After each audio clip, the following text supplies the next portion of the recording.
Good morning, good afternoon, and good evening. Welcome to another episode of Rethink Culture, the podcast that shines the spotlight on business leaders that are building businesses people love to work for. My name is Andreas Constantinu, and I see myself as a micromanager turned servant leader who developed a passion for workplace culture. My latest project is the Culture Health Check, which is an online service that lets you audit your culture with data. And today I have the pleasure of welcoming Lisa Weiss. And Lisa is a founder of many things. So she's the owner and founder of Nest DC, who's a family of real estate management companies that oversees $2 billion in property in Washington, D.C. She also launched birdSEED, which is a nonprofit providing around 10 to 15K USD in down payment grants to minority homeowners and marginalized communities that she cares a lot for. She's an entrepreneur, activist, writer, and all-around bird lady, as she likes to say. She cares a lot about social justice, which we'll get to talk a lot about. And she lives in Washington, D.C. with her wife and their 11-year-old son, Beckett. And when not change-making, you can find Lisa surrounded by pets and hiking around DC's famous Rock Creek Park. So very welcome to Rethink Culture, Lisa. Thank you, Andreas. It's great to be here. So I'm glad we made this happen because we've tried to get together for a while. Where do we start? And you told me the company that takes most of your energy these days is Nest. So tell us a little bit about Nest and what cause is it driving and what it means for you. Yeah, that's a great question. That's a good opener.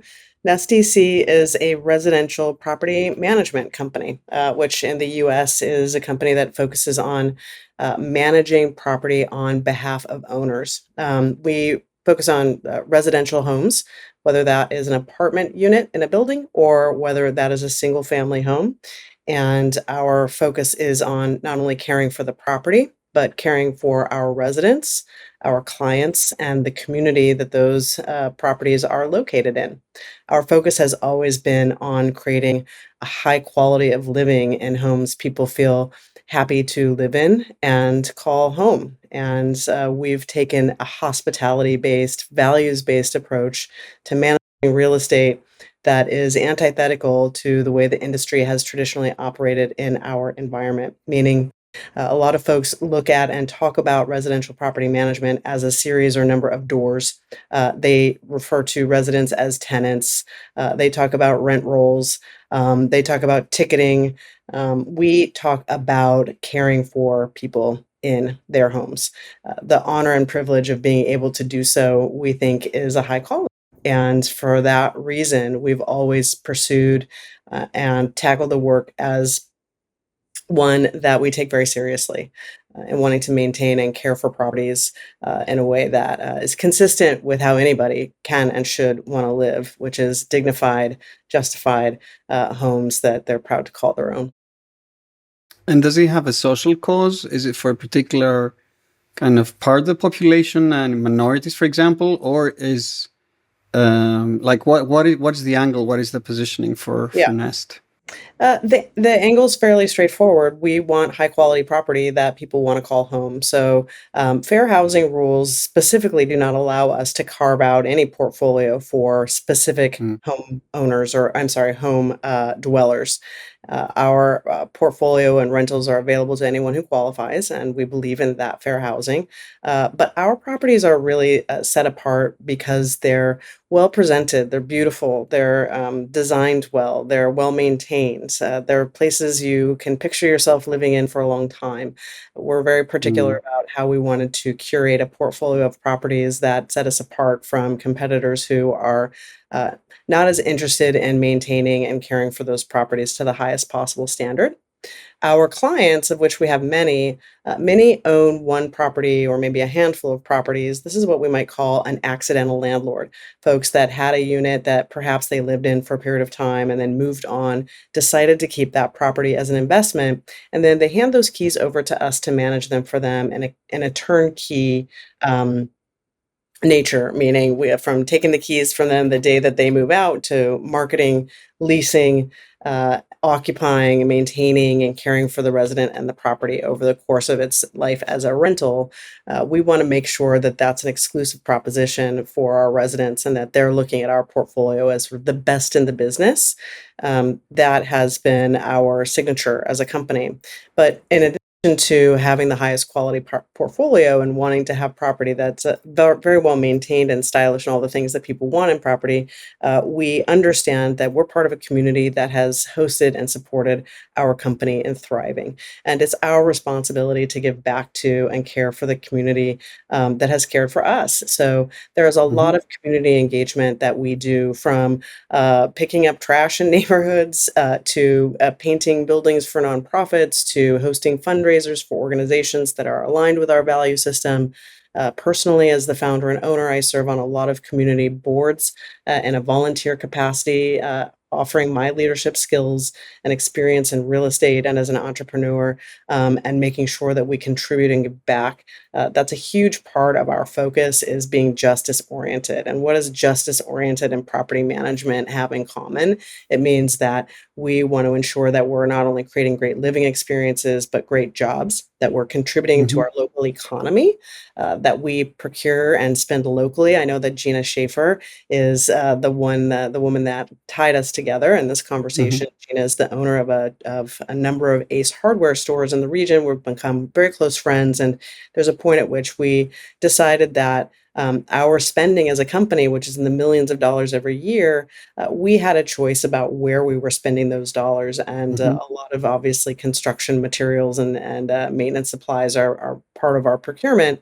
We decided to move that spend from big box stores to our local economy. And we know that the way that we function, operate, and contribute to community is a unique opportunity. And we intend to make sure that we take advantage of that, keep dollars in the city, keep dollars in the Hmm. region, and create great jobs for people. And great jobs for us means paying benefits. It means offering long and short term disability. It means making sure people have an appropriate amount of time off for rest and relaxation, but not feeling that they have to cover the cost of that time off. We offer robust compensation and training opportunities. We want people to come and stay with us. And if and when they need to leave, we want them to leave more skilled, more qualified, and able to pursue a career where they feel that they've leveled up and have greater skills as a result of being with our company. And you say you take good care of the people that are taking care of your clients. Correct. Um, what does that mean in practice? And you talk a lot about justice principles. Do you apply them also at your culture at work? Do they also translate there? Absolutely. Yeah. I mean, justice starts in the home office. I wrote a book about justice. It's called Self Elected: How to Put Justice Over Profit and Soar in Business. I believe a justice mindset and a set of practices as a company is what's actually going to lead to greater profitability. But how we measure profitability isn't always in dollars and cents. And obviously, we all want to be financially sustainable and profitable as companies, and that is measured in currency, correct? But the number of good jobs that we're creating, the way in which we're supporting and connecting with our team members so that they are feeling rewarded, challenged, and cared for in that work environment is one that we honor. The servant leadership model is one that we live by, and it's very heavily featured in the book, where I talk about how do we design our workplace to put people first and profit second. I actually leads to the other. Empowering, supporting, nurturing, and resourcing our talent is the fast track to making sure that we can do the same for our clients. We want to create great living experiences for our residents. We want our clients to experience profitability with their rentals. And all of that starts with us caring the most for the residents and for the staff that we have who cares for them. And you mentioned servant leadership. So does it mean to have the interest of the people at heart? Does it mean to serve the people? Like, give us more color on what servant leadership means. Yeah. For me, I work for the team. So I don't sit down at the end of the day and think, what are they there to do for me? My value system allows me to ask every day, what am I doing for them to be successful? And that oftentimes means I put my own needs and priorities last in favor of putting theirs first, because I know the company's designed for success. If I trust that model, then servant leadership is the engine that will help us get where we need to be. My ego can't be engaged in and the number one priority in the company design. We need to make sure that the folks that are doing the work that we've promised to deliver feel supported, encouraged, and engaged in that brand promise. If they're feeling like they're reporting up and that their value is diminished or not amplified in the company, then I'm not doing myself a good service there. So being there to support their good work is the first priority. And we study and explore at as many crossroads as possible how we can refine and redesign what we're doing in the interest of the team members. And sometimes that can mean setting aside things that we might like to do, but know that it will interfere with what's best for the team. And a good example of this, Andreas, is taking the time over the course of this last year to redesign our service model to better fit the needs of the team members delivering those services. It was a huge feat to restructure the way that we're interfacing with and serving our client and resident base. And doing so, we knew was in the best interest of the staff so that they felt more in control of the service that they were delivering. But not only did we redesign that service model, we complemented it with tools and technology that would help them do their best work as humans and lean back on the technology that helps them do things that we really don't need them to get bogged down in the details around when a lease is renewed. We have technology that can automate those things so that when there are real time, very human things happening in our work environment, they're freed up to engage in and lean into that human experience. If we don't treat them as humans, then how then are we allowing ourselves to ask them for the same? So it's one of the investments we consistently want to make and have to revisit constantly. Being a servant leader isn't a check mark activity. It's a three-dimensional, consistent way of operating. And you will stray from that. You will make mistakes. You will have team members that don't buy into that model, who are not able to understand or recognize the promise of certain servant leadership, and that's okay. Over time, you have to continue to refine and be nimble and adjust based on what's going on in the climate and the environment. And I think we've been able to do that well. I think we'll continue to see different opportunities to eclipse things that have created barriers for us and continue to do our work and do it well. You mentioned people before profit, and I really believe in the same principle. At the same time, there have been cases, for example, when my company hasn't done as well, and we had to cut down on like benefits or on training or the not so much the swag or the extras, but stuff that people needed to be happy at work. And of course, we did that with a heavy heart.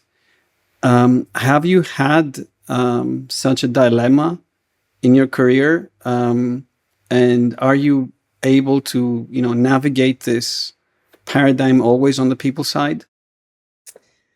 That's a great question and relevant right now, Andreas. This has been a challenging 4 years for anyone who owns and runs a small business. The organization of our company in terms of profitability was consistent for a long time. We could count on growth month over month. We understood what the economic model was for the business that we were offering. We knew where we had levers to pull to increase profitability or to manage external threats, until suddenly things were escalating to the point of us not being in control of the external threats. So obviously the pandemic was number one, Mm-hmm. but the cascading impact of the things that unfolded after that, from inflation to gas prices to quiet quitting to labor Mm-hmm. shortages to all the same things that complicated people's work environment, plus regulatory complexity for us. It's hard managing property in a changing dynamic legal environment that can and will disrupt the way that we do business. We have to be nimble and adjust, but there are times when it's hard to be nimble and adjust because um, we're just too big to move that quickly and be as responsive as we want to. Profit has been harder for us. The traditional dollar profit has been harder for us because the way that our model's designed has not been able to keep pace with those increasing expenses. And we're at a point now where we have to retool and reimagine how it is that we organize the work for greater profitability. But the promise that I always make is that I don't want to reduce things like benefits and salary. The things that we've had to pump the brakes on are those generous benefits. The generous profit sharing that we've always loved doing because the profit margins just have not been available to us in the same way. And it's that promise that kind of breaks my heart, right? With a heavy heart, Mm. we're not getting to the profitability that I want to share back with a team that's helping us get there.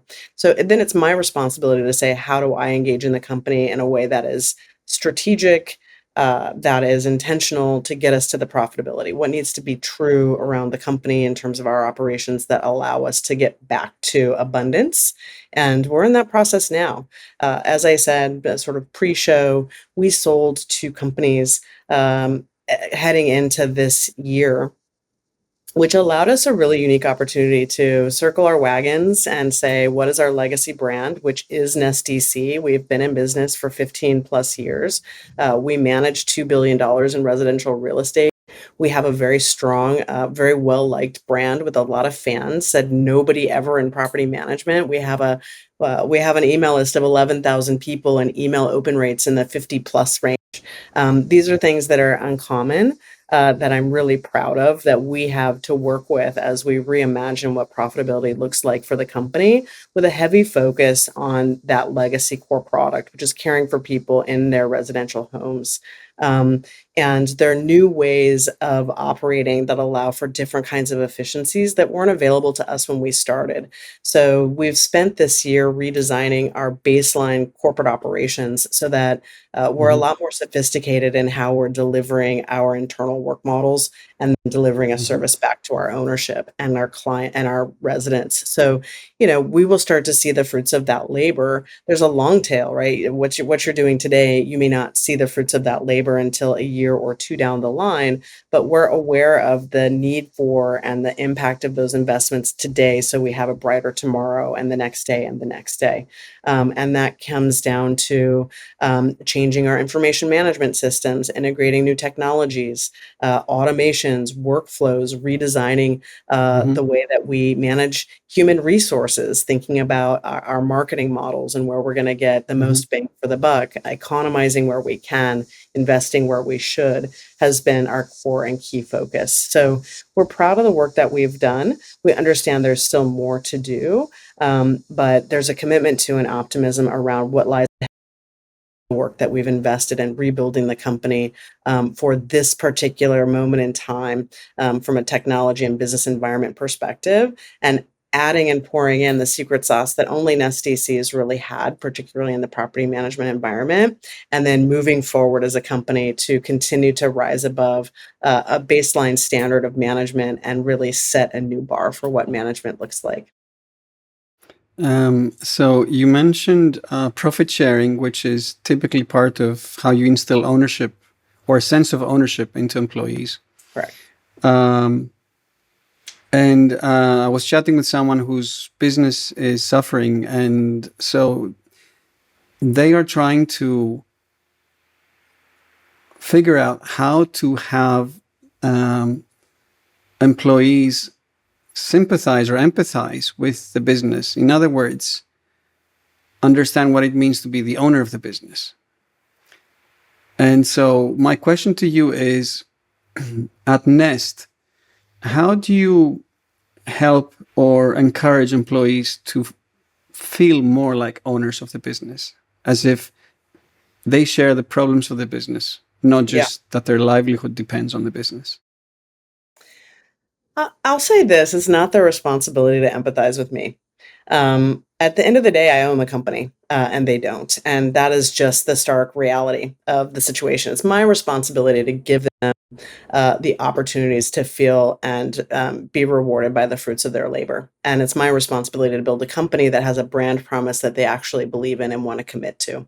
And with that, they can either share optimism or they can pursue with pessimism. And then you sort people out based on that value and Mm, mindset.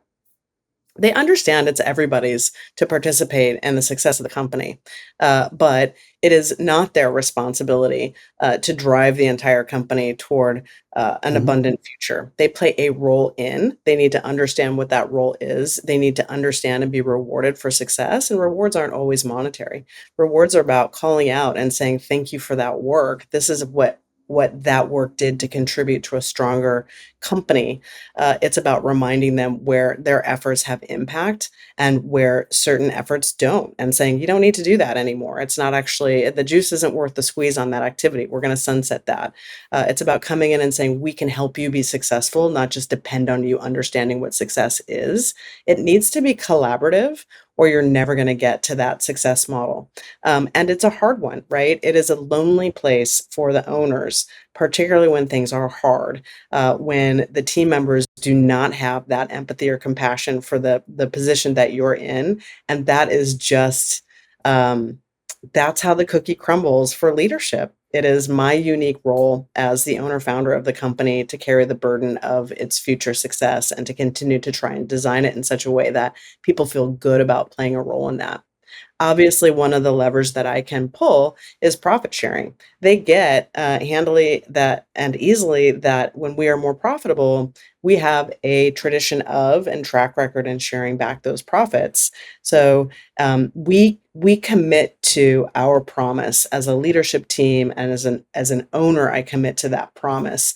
If they do their part, I will do mine. And that is more or less, it's transactional. So when we're mhm, successful, you are successful. mhm, The longer the period goes between being successful and unsuccessful, the harder it is for them to buy into that. So there's an urgency around saying, like, what we're doing is working, which means you have to pause and say, this is working. It may not be working and relate to immediate fruits from that labor, but we're laying the groundwork for what these things will do to help us get to that profitability model. You can't do that in isolation. You need to share out with them, hey, this is what the company is doing to rebuild in a way that allows us to get to that point of profit sharing. I've given over $1 million away in profits to our team members over the course of the company, and I would proudly double that, and I want to double that, and I know to my toes that people believe it because it's true. I'm only interested in success if it's shared. Full stop. So my goal is to be as generous as possible because they've been generous with their talent, mhm, and that's relational. So, but I also have to accept the reality that these are jobs for people. They want secure, stable, robust jobs that create opportunity for them and help them pay their bills and live the lives that they want to live. mhm, Some people will understand the proposition here, and other people won't, and that has to be okay as well. mhm. Um, what are some of your lessons you've taken away as a leader over the years that have shaped you? Some of the aha moments, perhaps, or some of the ways you have changed yourself as a leader. I'm a better listener now. I lead with more curiosity. I am better at navigating the harder times, and I think receiving feedback around what hasn't gone well, and just accepting that things haven't gone well and that I have made mistakes, and that we learn from them.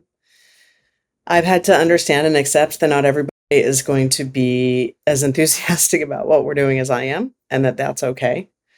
Um, I don't have a formal business degree or a formal business education. I have a film degree, and I learned pretty much everything I know about business, reading business magazines and Mm-hmm, then making mistakes.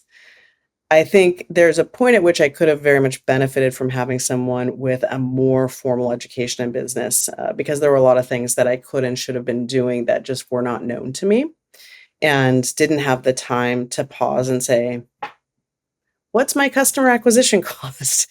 How are we looking at this from a data perspective? And frankly, I can look back and wish I'd done that. Or I can look back and say, I was lucky I didn't need to.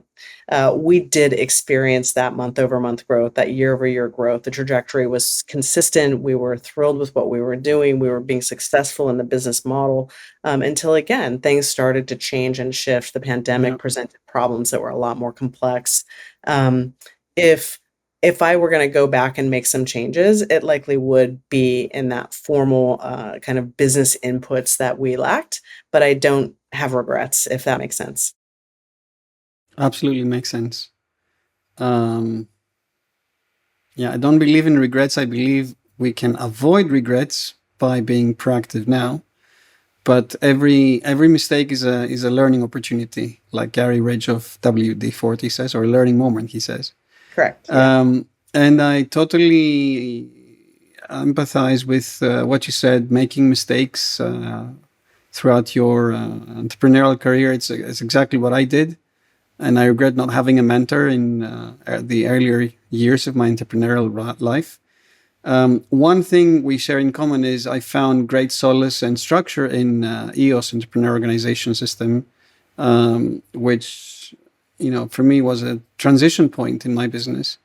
Um, is there any kind of such actionable takeaway or any tools that you rely on today for running your business that you believe others can learn from? I'm glad you brought up EOS, Entrepreneurial Organizational System, which has been a really effective tool for us. And there's still work to do on how we've integrated and adopted that tool across the operations of the entire company. We use it more so at the leadership level, and we're in the process now, given the restructuring that we've done, of making sure it's rolled out across all departments within the company. But for me, the most important thing about EOS is the simplicity of the model. It's not requiring page upon page upon page and tomes of Mm-hmm. strategic planning that may or may not be tracked or followed. The simplicity is in the discipline. You agree to what you're going to deliver over a quarter, and then you are held accountable to those deliverables. The idea that we can sit down with a very talented leadership team that I have, that we agree collectively on what we're contributing to the company and why those are the right contributions through our rocks, which is the terminology used in that book. Mm-hmm. For me, the relief in knowing that I can essentially budget for those activities is outstanding. I know that when we agree that we'll make a banking transition and that the transition will be unfolding on a certain timeline, that when we meet weekly to say, is that on track or is it not? I can trust that it's on track or not. I don't need to dig into or micromanage that work. I need to be available for, if it's my responsibility, as a thought partner or internal business partner to make sure that that is delivered. But otherwise, I know that by, Q4, we will be in a new banking operational system. And that Mm-hmm. feels a reassuring versus wondering. Nobody in business wants to wonder if something's getting done. And yet that wondering posture is critical. Don't have strong accountability models across the team members. EOS solved for that very simply, and it also gives us a chance to be much more efficient. It reduces the number of meetings, it creates clearer and stronger communication, and I think it lets us all count on each other in ways that are less likely when you're sort of freestyling your agenda and spending more time on problems than solutions. And talking about structure, I get a sense that you have structure in your personal life as well, because I read you love habit stacking. And is there any kind of habits you want to share with us that are important to you or that you rely on? Reading and exercising are really the two things that anchor every part of my day, is spending time taking care of my body, and my mind, by Mm, really exploring the curiosity that I think comes naturally for most entrepreneurs. It's a gift to myself and to others if I take the time to both care for myself physically and mentally. And that means retreating into opportunities to explore new ideas, atomic habits, read, grab yeah. and pursue information that is at your fingertips, but you have to carve out and set aside the time to do that. And I'm always rotating through 5 to 10 books at a time, which seems absurd given the amount of responsibilities and work that I have to do, but I found ways to integrate that into my day. I'm a book I joke that I inhale books with my earballs. I'm really good at retaining and appreciating information that I'm listening to. I retain it much better. And applying the things that I'm learning has been very much to the benefit of my team. You want to be what you want to see. One of the things that and one of the models that we've tracked and followed over the years is radical candor. That book has done a good job of helping us understand what it means to give clear and kind feedback, but not to wrap it up in compliments. I had Right. I had a conversation with a team member who was on a call where we're working with the potential for a third party vendor, and she came in less prepared for that conversation than she should have been. And what happened is we ended up wasting some time on a contribution she made that wasn't adding value. I could have Mm-hmm. let that go, or I could have said, "I love having you in meetings and you add so much value, but Mm-hmm. this thing happened and thank you for being on the call." But Mm-hmm. instead I Mm-hmm. say, "I care about how you're showing up to calls." And I also recognize that this is a new environment for you to be in those partnership conversations. I want you to spend more time prepping, and I want you to spend more time thinking about what it is that you're adding in terms of value so that you come away feeling like you made that contribution and got what you needed from the call. Here are some things I recommend doing so that you can get there. And I'm a support for you as you figure that out. And those are harder conversations to have, but they're far more productive and they're kinder than hiding behind, sort of hollow compliments, tacking on harder feedback, and then smashing something else that's positive at the end. Be clear, be kind, and be specific with feedback. If and in compliments as well, which we give positive feedback often. I'll say that we don't do it often enough. If someone's interacted with a client and you're impressed with that interaction and saying, "Oh, you did a great job with that client, thank you," Mm-hmm. tell them why. You did a great job with the client because you were clear on timelines. You were brief, but you were specific, which was really helpful. You were kind and empathic in the communication. You followed up quickly within 2 hours, which is part of our brand promise. And the client was clearly pleased with that because they replied kindly and they knew what the next step was. Clients need to know what comes next. When they know what's next, they have trust. When they don't know what's next, they have concerns, and that is up to us. That's something we can control in our communication.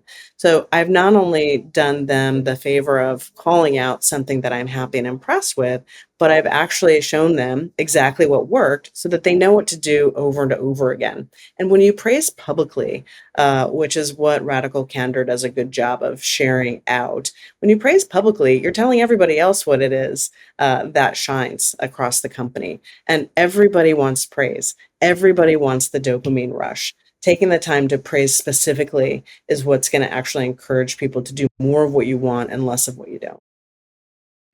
My experience is we are a lot of leaders are unintentional about praise, so we don't praise enough. And we're also unintentional about criticizing. So sometimes we criticize in public rather than criticizing in private. And for me, one of the biggest takeaways from learning to be a leader is criticize in private and praise in public. Correct. Yeah. And And that is and the praise radical in candor model. praise in all honesty and criticize with radical candor, with like you said, showing you care, demonstrating you care before you offer the criticism or the feedback. Lisa, you are also very active socially, and you have launched birdSEED, which is offering down payments for homeowners who come from disadvantaged minorities. Um, what led you to care about those minorities? What's the why behind your work? I grew up with a lot of housing insecurity. And you were able to spend a little bit of time looking at that origin story for me. I lived in 23 different spaces by the time I got to college. I had an inconsistent education, I had an inconsistent family model, and there were a lot of barriers and hurdles there. But at the same time, I was able to achieve success in large part because I have the privilege of being a white woman in a world that honors Mm. and privileges whiteness. Um, if you if you study and look at the trajectory of discrimination in the real estate environment, you and racism in the real estate environment, you'll see quite clearly that racial discrimination is alive and well, and historically has done a lot to ensure that people of color have less and people that look like me have more. In particular, because we know that wealth generation is very much tied to real estate. We've created Mm. policies that have consistently and persistently done everything they can to keep people of color from generating that wealth, and by excluding them from the home buying and home acquisition process through redlining, through predatory lending, through uh, loan products and programs that have been a disservice to rent to own programs. The depth of discrimination is it is shameful. And I looked around as a member of and a thriving member of the residential real estate environment and asked myself, do I want to continue to profit from an industry that has done this to people that don't look like me? And the answer was no. What is my responsibility to, I'm going to shut my window because I got lots going on out here. What is my responsibility to the community that has not been able to benefit from real estate ownership? And Mhm. is there something that I can uniquely do to right that wrong? That is when the idea for the birdSEED Foundation became clear to me, which was I just want to help people buy homes that don't look like me. And I want to do that with as much simplicity as possible. I decided if you could simply give ten to $15,000 to get people closer to the home buying finish line and make that ten to $15,000 the easiest ten to $15,000 they get, what would it mean to accelerate home buying and just frankly give somebody a windfall, just like the windfall I got? I cared for a relative for a number of years when I lived in Tucson, Arizona, and it's an emotional and sweetheart story in many ways and a hard one for me. But the long and the short of the story is I received an inheritance of a car, a Honda Civic, that I immediately sold and bought my first property with, an Adobe duplex in Tucson, Arizona. And I immediately became a landlady. I owned the whole thing for $83,000. That $8,300 transformed the trajectory of my life. What if I could do the same for others? I didn't have to take any tests. I didn't have to go through programs. I didn't have to report on the $8,300 and what I did with it. It was just simply a gift as I chose, and I chose to invest it in property, and that changed my opportunity radically for the rest of my life. I want to pay it forward and do the same for others that's not available, because when you don't have generational wealth, you can't pass wealth on. Someone was able to pass something on to me. Mhm. And that should be an opportunity for all people, regardless of color. And so we did what we can in this moment in time, which is to create that no strings attached down payment program that gives people access to those funds that made a difference for me, and I'd like to make it a difference for them.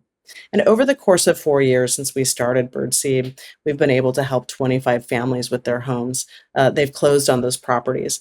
We continue to partner with community organizations to get the word out, and twice a year we make about 10 awards. Folks that are awarded those funds have a period of time to go out and look for that know, even from Greece, the real estate market and environment is volatile, and it's changed quite a bit from Hmm. interest rates to pricing to supply. And we have our grantees are struggling with the same things that any buyer is struggling with, but with more Hmm. barriers and burdens. We work hard to make sure that they have additional resources to get through and navigate that process. And while it may be slow going, we know that those 25 grants have made a substantial difference to the folks that have closed. We have other folks, about 25, who are actively looking for their homes so they can deploy those grant dollars. And we'll continue to do this for as long as we um, and do as much as we can. We know that the birdSEED Foundation is sadly the only organization of its kind. The no strings attached model is novel. We trust our grant recipients to do what they are saying they're going to do, which is buy a home. The funds are released at closing, and we have a robust and very ethical review process. But the real focus is not to burden the applicant. We overburden buyers as it is whenever we offer a grant opportunity or support. And we didn't want to be that. We wanted to be a refreshing opportunity to like stack this program with others, and to not just create affordable housing. It's not about affordable housing. It's about wealth creation for people that don't look like me. And I can say, if I do nothing else in my life, I'll be the proudest of this. Have you thought about how you can scale it to 2,500 families? Yeah, I feel great about that goal. Uh, go back to the beginning of our conversation. The company needs to be successful for birdSEED to Right. get where it needs to be, and part of Yeah. that means not just the company supporting that financially. Frankly, we've done a very good job of raising money to support what we're doing, but it needs more of my time. If the company is thriving, that means I can have more time released to support and focus on programs that really do make a difference and are very strong models for how we can contribute as individuals across the country. We've expanded the program to Philadelphia and been successful there as well. We know we have portability, and we know that over time, the proof of concept will allow more and more folks to say, wow, that program really works. We've enjoyed national attention and media for what we've done. We know people are excited about it. We know it's a really refreshing model in philanthropy. And as time allows, we get as much energy as we need from it. It just needs more time. And Lisa, as we're approaching the wrapping of the podcast, what would you say to people who are less intentional about either their workforce or the community they operate in? It's a missed opportunity. Uh, it feels good for work to feel good. And it feels good to do good with your business. I think we underestimate ourselves as business people and the impact that we can have on people in the world. And we look at politicians and policy, and we look at the slow going and the barriers to things changing. If we want a more just and equitable future where all of us can thrive and seek opportunity, business can play an important role in doing that. And it does start with justice at the home office. It starts with caring for your people and giving them good jobs, not jobs where you're depending on them to have less so you can have more. And frankly, the feeling that you get from that is one that I have enjoyed from the moment we opened our doors as Mhm. Nest DC.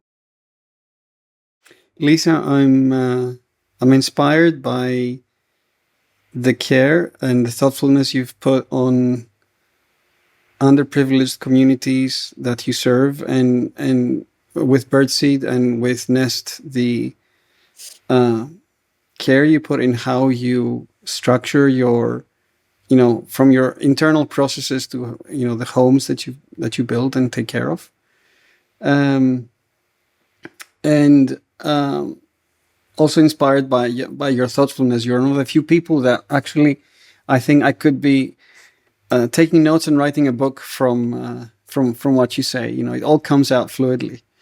Okay. So thank you for being here with us, No, thank and you. I hope everyone listening is inspired to do a little bit more for their community, whichever one that is. And thank you everyone for listening and for being generous with your time. If you've made it to the end of this episode, hopefully you like this episode, and in that case, do tell your friends about it and do leave a comment. because that will help us get the word out. You can always email me at andreas@rethinkculture.co with your comments or anyone you think we should be definitely bringing to the podcast. And if you're just listening and not watching, you're missing out, because Lisa and I are here on YouTube live, and you can find us at youtube.com/@rethinkculture. And as I like to say, keep on creating a happier workplace, and I would also say a more just workplace for you and those around you. Thank you. Thanks, Andreas.